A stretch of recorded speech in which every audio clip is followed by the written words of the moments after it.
அருகில் இருக்கக்கூடிய போலீஸ் ஸ்டேஷனுக்கு முதலாவது போங்க. என்ன அந்த தகவல் அப்படின்றத பார்க்கலாம். அடுத்ததா குவைத்துடைய அதிகாரிகளின் மிக முக்கிய தகவல் வெளியாகி இருக்குது.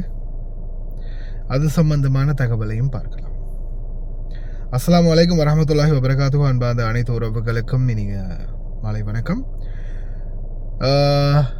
வீடியோக்குள்ளே போகிறதுக்கு முன்னாடி கிட்டத்தட்ட ஒரு 3:30-4 மணி நான் வீடியோ போட்டு ஒரு 15-20 கமெண்ட் வந்துருந்துச்சு தற்போதைய நிலைமையில்.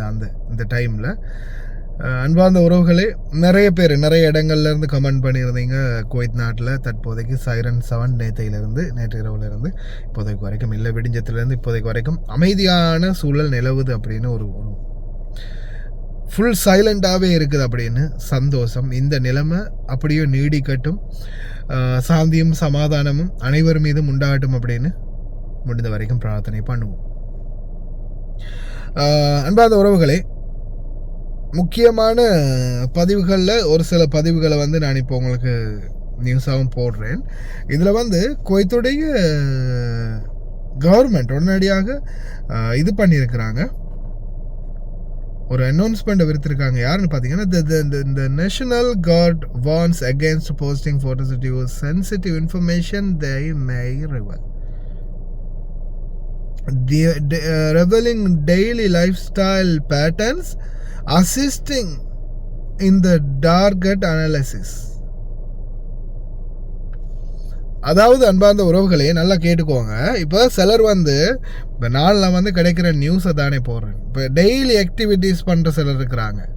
அதாவது, ஹாய் மக்களே, நான் இப்போ தான் வந்தேன், இந்தா தூங்குறேன், இப்போ தான் தின்னேன், இப்போ தான் குடித்தேன், இப்போ தான் போனேன், இந்தா பாருங்க மக்களே நம்ம ஏரியாவில் இந்தா போகுது, அது நடக்குது, இது நடக்குதுன்னு செகண்டுக்கு செகண்ட் மணிக்கு மணி அப்லோட் பண்ணிக்கிட்டே இருப்பாங்க டெய்லி ஆக்டிவிட்டீஸை. இந்தா பாருங்க எப்படி குவைத்து போலீஸ், இந்த குவைத்து ராணுவம் எப்படி இதை தடுக்கிறாங்கன்னு பாருங்க, இந்தா பாருங்க எங்கேருந்து வருது பாருங்க, எங்கேருந்து அடிக்கிறாங்கன்னு பாருங்க, இந்த ஏரியாவிலேருந்து தான் நாங்கள் அடிக்கிறோம், இந்த இருக்கிற ஏரியாவில் தான் நாங்கள் இருக்கிறோம், இந்த ஏரியாவில் இப்போ இப்படி தான் இருக்குது நிலைமை.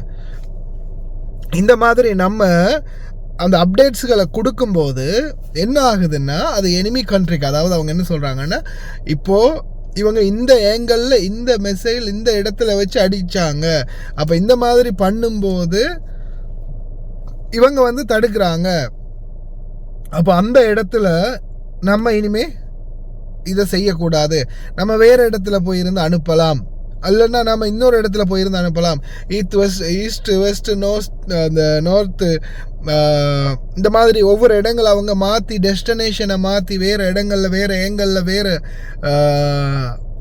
வழியில் செயல்படலாம். இப்போ சாதாரண உதாரணத்துக்கு இப்போ கிழக்கில் இருந்து அனுப்புகிறாங்க, சரி உதாரணத்துக்கு நம்ம இப்படி சொல்லுவோமே, ஃபர்வானியா பக்கம் இருந்து அனுப்புகிறாங்க, ஃபாஹில் பக்கம் இருந்தும் அனுப்புகிறாங்க, ஜஹரா பக்கம் இருந்தும் அனுப்புகிறாங்க, சல்மியா பக்கம் இருந்தும் அனுப்புகிறாங்க. இப்போ இந்த 4 இடத்தையும் நல்லாவே லொக்கேட் பண்ணிட்டாங்க. இவங்களுக்கு நல்லா தெரிஞ்சு போச்சு, வீடியோக்கள் நிறைய ஷேர் ஆகுது, இது சல்மியா, இது அங்கே, இது இங்கே, இது அங்கேன்னு ஒவ்வொருத்தரும் ஒரு மாதிரி வீடியோக்கள் போடுறதால ஷேர் ஆகுது. அவங்களுக்கு தெரியுது இந்த லொக்கேஷனில் இந்த மாதிரி இந்த இடத்துல வச்சு இவங்க தடுத்து நிறுத்துறதுக்கு தயாராக இருக்கிறாங்கன்னு. இவங்க வியூகிக்காத நேரத்தில் வியூகிக்காத இடத்துல இருந்து அதே 4 இடத்துல இருந்து மறுபடியும் அதே ஏங்கல்ல அனுப்பி விட்டுட்டு அவங்கள இங்கே கவனத்தை செலுத்த விட்டுட்டு அதே அந்த சொல்லுவாங்களே ஈஸ்ட் வெஸ்ட்டு நார்த் வெஸ்ட்டு இந்த மாதிரி வடகிழக்கு வடமேற்கு தென்மேற்கு அந்த மாதிரி இருக்கு இல்லையா. இப்போ கிழக்கு மேற்கு தெற்கு அப்படின்னு எல்லா பக்கத்தாலையும் இவங்க அனுப்புவாங்க. அந்த வருதுன்னு இவங்களை இப்போ நாம் எப்படி எதிர்பார்த்தோமோ அந்த மாதிரி வீடியோ எடுத்தோமோ அதே மாதிரி அவங்களுக்கும் அதே டிடெக்ஷனில் காட்டும். அங்கே அதை அவங்க மெயின்டைன் பண்ணிட்டு இருக்கும்போதே டக்குன்னு 4 மூலையிலேருந்து வேறு மூலையிலேருந்து அவங்க அனுப்பினாங்கன்னா இவங்களால இந்த டார்கெட்டை பாயிண்ட் பண்ண முடியாமல் போகும். அது டைரெக்டாக அவங்க குறிப்பிட்ட இடத்துல அது வரும் அப்படின்ற மாதிரி சொல்லியிருக்கிறாங்க. அதாவது சிங்கிள் ஃபோட்டோ மே டர்ன் இன்டோ அ டார்கெட், அதான் அவங்க கடைசியாக குறிப்பிட்டிருக்கிறது. சரியா, a single photo may turn into a target அப்படின்னு. இது குவைத்துடைய நேஷனல் கார்டு தெரிவிச்சிருக்கிற தகவல். அதே மாதிரி பார்த்தீங்கன்னா இந்த இருக்காங்க இவங்க பார்த்துக்கோங்க, குவைத்துடைய தேசிய படை. சரியா, அடுத்ததாக இதில் ஒமான் நாட்டில் வந்து இப்போ ஒரு முக்கியமான தகவலை வெளியிட்டிருக்கிறாங்க. 3ஆம் மாதம் 4ஆம் தேதி வெளியிட்டிருக்கிறாங்க நேற்றைய தினம் இந்த தகவலை. 200 டோனர்ஸ் டெய்லி தேவைப்படுதான் பிளட் பேங்க்கில் வந்து இரத்தம் கம்மியாக இருக்கிறதால, இரத்த சேமிப்பு கம்மியாக இருக்கிறதால ஒமான் நாட்டில் பிளட் பேங்க்ஸ் இருக்கக்கூடிய இடங்களில் ஒரு நாளைக்கு 200 பேராவது தேவைப்படுதா. முடிஞ்சவங்க போய் பிளட் டொனேஷன் பண்ணுங்க அப்படின்னு தெரிவிச்சிருக்காங்க. ஒமான் நாட்டில் இருக்கக்கூடிய நம்மளுடைய நண்பர்களுக்கும் இதை தெரியப்படுத்துங்க. அதே போல் இன்னொரு முக்கியமான தகவல் என்னென்னு பார்த்தீங்கன்னா, அருகில் இருக்கிற போலீஸ் நிலையத்தில் போங்க அப்படின்னு நான் சொன்னது. இன்றைக்கி ஒரு சகோதரர் எனக்கு மெசேஜ் போட்டிருந்தாங்க, பர்ஸை காணும் அப்படின்னு. இப்போ 2-3 நாளைக்கு இதுக்கு முதல் நிறைய பேர் எனக்கு இந்த மாதிரியான மெசேஜ் தொடர்ந்து போட்டாங்க. சரியா? அப்படி போடும்போது நான் அவங்களுக்கு தொடர்ந்துமே ஒரு அப்டேட் ஒன்று கொடுத்தேன். என்ன கொடுத்தேன்னு பார்த்தீங்கன்னா, மக்களே நீங்கள் டைரெக்டாக போலீஸ் ஸ்டேஷனுக்கு போங்க, பக்கத்தில் இருக்கக்கூடிய போலீஸ் ஸ்டேஷனுக்கு போய் நீங்கள் எந்த இடத்துல பர்ஸை மிஸ் பண்ணினீங்களோ அந்த போலீஸ் ஸ்டேஷனில் போயிட்டு தயவு செய்து அப்டேட் பண்ணுங்கள், செக் பண்ணுங்கள் அப்படின்னு நான் அவங்களுக்கு நிறைய தடவை சொல்லியிருக்கிறேன். அப்படி சொன்னதன் விளைவாக அவங்க போன பிறகு அந்த போலீஸ் ஸ்டேஷனில் போய் அங்கே செக் பண்ணினா அதே போலீஸ் ஸ்டேஷனில் அவங்களுடைய பர்ஸ் வந்து கிடச்சிருக்குது. அப்படி நிறைய பேருக்கு நடந்திருக்குது.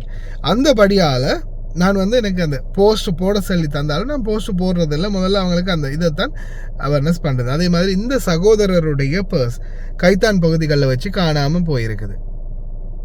சரியா? இந்த ஃபோட்டோ நல்லா பார்த்துக்கோங்க. இந்த சகோதரருடைய பர்ஸ் வந்து கைத்தான் பகுதிகளில் வச்சு காணாமல் போயிருக்குது. பள்ளி வாயிலுக்கு முன்னுக்கு வச்சு தான் இந்த தகவலை தயவு செய்து அப்டேட் பண்ணுங்க. அதே மாதிரி இவங்களுடைய அந்த சகோதரன் சொல்லும்போது பிக் பாக்கெட் அடிக்கிற மாதிரியும் ஒரு இது இருக்குது. ஏன்னா இவங்களுடைய பர்ஸை காணும்னு அந்த ஏரியாவில் தேடும்போது கிட்டத்தட்ட 3-4 பர்ஸ் ஒரு வண்டிக்கு அடியில் கிடந்து பிறக்கிருக்கிறாங்க அப்படின்னு சொன்னாங்க. ஒருவேளை இருக்குமோ அப்படின்னு தான் யோசிக்க தோணுது. ஆனால் எதுவுமே நம்ம கன்ஃபார்மாக சொல்ல முடியாது. ஸ்தாஃபுல்லா அதுதான் போதுமானவன். ஏன்னா லைனில் வரவங்க எல்லாரும் நோன்பாளிகள் அப்படின்னு சொல்கிறதால இப்போ கிட்டத்தட்ட நோன்பாளிகளுக்கு நாய் என்று கேட்டிருந்தியடா அப்படின்னு கூட கமெண்டில் சிலர் கேட்டிருந்தாங்க. நாய்கள் மாதிரி பண்ணுறவங்களுக்கு அது நாய்கள்னு தான் சொல்ல முடியும். மனுஷன் மாதிரி இருந்தால் தான் மனுஷன் என்று சொல்ல முடியும். மனித வேலை பார்க்குறவனை தான் ஒரு மனசாட்சியோடு நடக்கணும். இந்த ஒரு ஏதோ தெருவில் கிடக்கிறது மாதிரி சண்டை பிடிச்சா அப்புறம் என்னென்னு சொல்கிறது? ஒரு இடத்துல ஒரு கண்ணியம் ஒரு இதை பேணணும். நம்மளுக்குன்ற ஒரு இங்கிதம் இருக்குது. அதே பள்ளியில் இன்னைக்கு யாருக்குமே நோம்பை திறக்க வரக்கூடாது, எல்லாம் வெளியே போ அப்படின்னு விரட்டி பள்ளியே மூடிட்டாங்க. அந்த கேமாவே இழுத்து மூடிட்டாங்க டெண்டையும். இப்போ என்ன செய்யறது? இவ்வளோ நாள் சாப்பாடு எத்தனையோ பேர் கிடச்சிக்கிட்டு இருந்தது. நோன்பு திறக்கிறதுக்கு நிம்மதியான வாய்ப்பு. 4 நண்பர்கள் 10 நண்பர்களுக்கு நம்மளுடைய ஆட்கள் தனிமையில் உட்காந்து நோன்பு திறக்காமல் ஒரு 10-20 பேருக்கு முன்னால் வந்து நோன்பு திறக்கும் போது அந்த ஒரு நிம்மதியாவது இருந்துச்சு.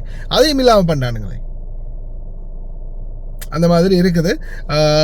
எது எப்படியோ சகோதரிகளே தயவு செய்து இந்த விஷயத்தை வந்து உங்களுடைய நண்பர்களுக்கும் ஷேர் பண்ணுங்கள். உங்களுக்கு நான் வாய்ஸ் ஒன்று ப்ளே பண்ணுறேன். Okay please. இதுதான் கடைசி. ஏன்னா இது தெரிஞ்சுக்கிட்டால் தான் உங்களுக்கும் வந்து இதனுடைய அந்த தகவலுடைய அர்த்தம் புரியும். ஏன்னா எனக்கு இப்போ ரீசெண்டாக ஒரு சகோதரர் அவருடைய அந்த இதை வந்து எனக்கு அப்டேட் பண்ணியிருந்தார். அப்போ நான் அவருக்கு சொன்னேன், சகோதரா இந்த மாதிரி பண்ணுங்க அப்படின்னு சொன்ன பிறகு அந்த பிரதர் வந்து போய் டைரெக்டாக போலீஸில் போயிட்டு இந்த மாதிரி கம்ப்ளைண்ட் ஒன்று பண்ணலாம் அப்படின்னு போகும்போதே கடைசியில் பார்த்தா அவருக்கு அது அங்கேயே கிடச்சிருக்குது. அஸ்ஸலாமு அலைக்கும் சஃபான் பிரதர், என்ன விஷயமா இருக்கீங்களா? நான் உங்களுக்கு மெசேஜ் வந்து என்னன்னு கேட்டால் என்ன பர்ஸை காணலன்னு சொல்லி. அப்போ நீங்கள் எனக்கு சொன்னீங்க அந்த ஏரியா போலீஸ் ஸ்டேஷனுக்கு போனால் அந்த பர்ஸ் நேரம் கிடைக்கும்னு சொல்லி. அதே மாதிரி நான் ஒரு நாள் கைவிட்டுட்டு மறுநாள் சாயந்தரமா அந்த 3 மணிக்கெல்லாம் அந்த போலீஸ் ஸ்டேஷனுக்கு போனேன் என்ட்ரி கொடுத்துக்கு. அதாவது நான் பர்கர் கிங்ல டெலிவரியாக வேலை பார்க்குறேன். அப்போ அந்த போலீஸ் ஸ்டேஷனுக்கு போனால் அந்த போலீஸ் ஸ்டேஷனில் அந்த பர்ஸ் இருந்தது. நீங்கள் சொன்ன மாதிரி அந்த பர்ஸ் வந்து போலீஸ் ஸ்டேஷனில் இருந்தது. அப்போ போலீஸ் எனக்கு பர்ஸ் உடனே தரல. அவங்க நேற்று கேட்டாங்க என்னென்ன உள்ள இருக்குன்னு சொல்லி. நான் காசு எதுவும் இருக்காது, 2 பேங்க் கார்டு இருக்கும், ஸ்ரீலங்கா லைசன்ஸ் இருக்கும், குவைட் லைசன்ஸ் இருக்கும், இந்த சிவில் ஐடி இருக்கும். இவ்வளோதான் என் பர்ஸில் இருக்கு. அவ்வளோதான் இங்கிலீஷால எழுதி கொடுத்தேன். சரியா? இப்போ நீங்க இதை அறியக்கூடிய மக்களுக்கு என்னன்னு கேட்டுக்க, அவங்க என்ன சரி ஒரு சாமனை எங்க தொலைச்சாங்களோ அந்த ஏரியா போலீஸ் ஸ்டேஷன்ல போயிட்டு பார்க்க சொல்லுங்க. அங்க இன்ஷால்லா கண்டிப்பா கிடைக்கும். சரியா? அது நான் உங்கள்கிட்ட ஆலோசனை எடுத்த பிறகு தான் நான் அந்த முடிவு எடுத்தேன். என்ட்ரி போட போன இடத்துல எனக்கு பர்ஸ் கிடைச்சது. அஸ்ஸலாமு அலைக்கும். கேட்டுக்கோங்க. ஓகே.